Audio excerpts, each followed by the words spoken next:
자, 여러분 87페이지 제6절 우리 세율입니다. 자, 세율은 뭐 그 시험에 무조건 나옵니다. 그래서 나온다고 그랬죠? 한 문제 나오느냐, 두 문제 나오느냐 그게 문제고 세율은 나오는데 다만 이제 이번 기초이론까지는 그 기본서 기초이론까지는 이제 그 1, 2월 과정까지는 그 세율 본격적인 세율은 안 합니다. 그래서 다음 순환부터 이제 3, 4월부터 본격적으로 이제 세율을 암기 이제 하고 이제 합니다. 본격적으로 이제 그대에서 이제 들어가는데 기본적인 것만 이번 순환까지는 하겠습니다. 그래서 오늘까지는 뭐 처음 오신 분들을 위해서 용어 설명도 좀 드리고 이렇게 하겠습니다. 여러분 일단 설명을 듣고요. 교재 이따 보겠습니다.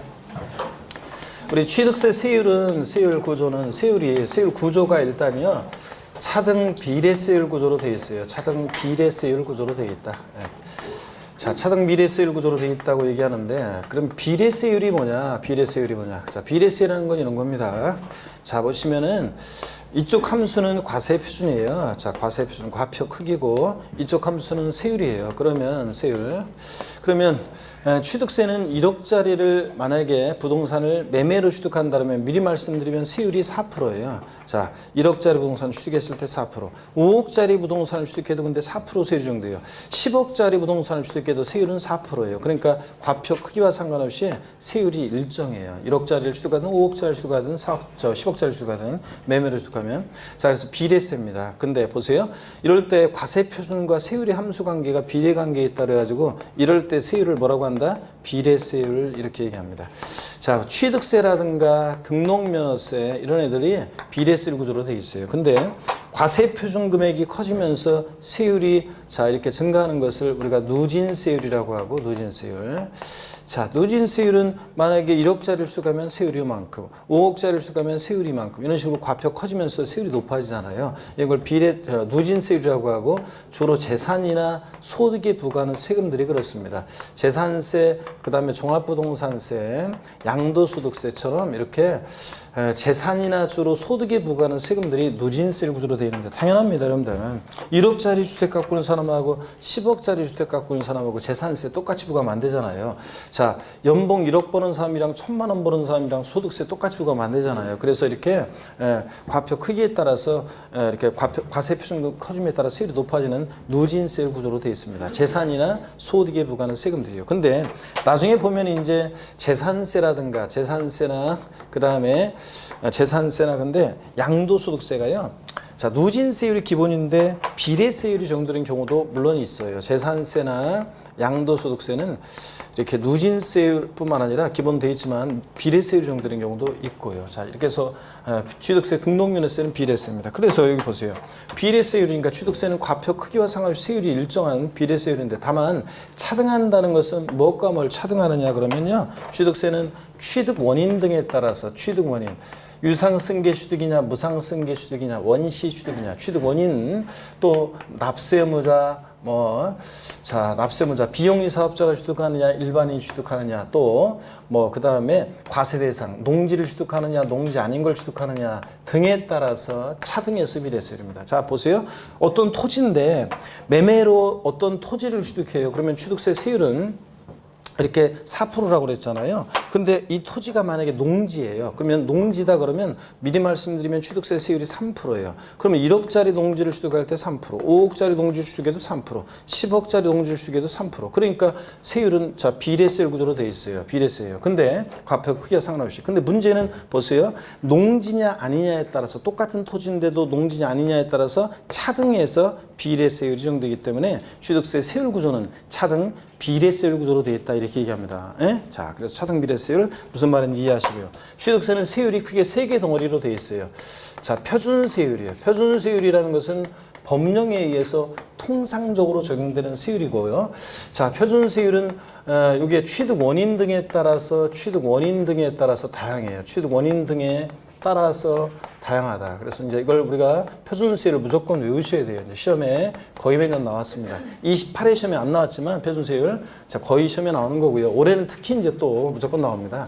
그 다음에 취득 원인 등에 따라 다양하고 자 취득세 이 통상적으로 적용되는 표준세율의 플러스 마이너스 50% 범위 내에서요. 범위 내에서 지자체 장이 가감 조정 더하고 빼고 가감 조정할 수 있습니다. 자, 그래서 가감 조정할 수 있어요.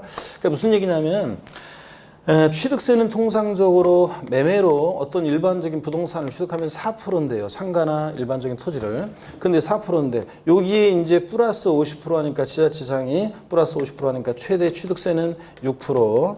그잖아요. 4%의 절반은 2%니까 마이너스 50% 하면 최저 몇 프로요? 최저 2%까지 이렇게 범위 내에서 조정할 수 있다 이렇게 돼 있어요. 자, 그런데 실제적으로 그래서 어떤 똑같은 부동산을 취득하는데 어떤 돈은 6%, 어떤 돈은 2% 이렇게 그럼 적용되느냐? 자, 그렇지는 않습니다. 그래서 취득세는 조세 정책 목적상 모든 시도가 실제적으로 탄력세율을 적용하지는 않고 있어요. 법령에는 근데 적용할 수 있다고 되어 있는데 실제는 적용 안 해서 모든 시도가 똑같아요. 근데 다만 우린 공부하는 수험생이니까 취득세는 통상적으로 적용되는 표준세율에 플러스 마이너스 50% 범위에서 가감정할 수 있다 이렇게 알고 있으니까 돼 있으니까 가감정할 수 있다 이렇게 알아두시면 돼요. 그래서 50% 범위에서 가감정할 수 있다. 이걸 우리가 취득세는 그래서 탄력적으로 탄력세율을 적용할 수 있다 이렇게 여러분들이 알아두시면 됩니다.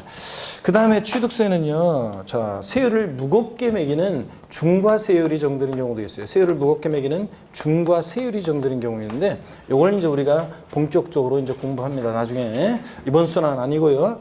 그 다음에 취득세 세율이 어렵다 그러면 이제 이 중과세율과 이 특례세율이라고 그랬어요. 태국 특례세율, 취득세 특례세율이 있는데 여기 이제 어려워요. 그래서 이 두 개 부분이 어려운데 이 부분은 이제 28회 시험 때 나왔어요. 그래서 이게 이제 몇 년 조금 뜸했기 때문에 이 특례세율 부분도 나올 가능성이 높다고 강조했고, 우리 맨날 작년에 저한테 배운 분들은 맨날 연습한 내용으로 또 거의 똑같은 형식으로 해서 거의 똑같은 문제, 거의 똑같은 내용으로 해서 문제가 나왔어요. 특례세율. 그래서 무난히 맞출 수 있었어야 되는 문제였고 나왔고요. 자, 이렇게 해서 이런 것들을 테마로 이제 우리가 공부를 하게 됩니다. 취득세. 자, 먼저요.